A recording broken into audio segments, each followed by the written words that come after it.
Pag namatay po ang isang tao, saan po ba pupunta ang kanyang kaluluwa?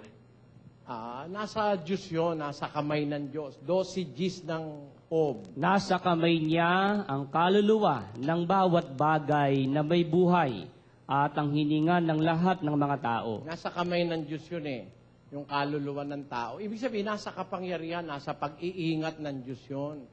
Huwag ka mag-alala ron. Yung iba, takot na takot sa kaluluwa, babalik daw.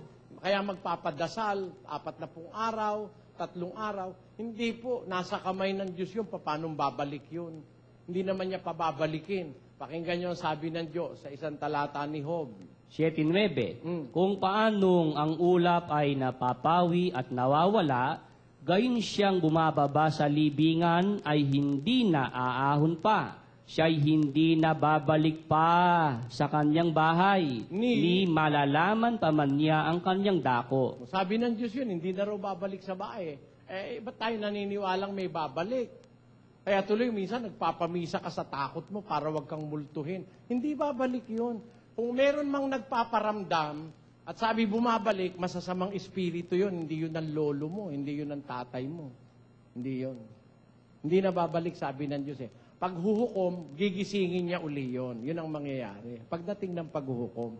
Pero ngayon, nasa kamay ng Diyos yun, kapatid.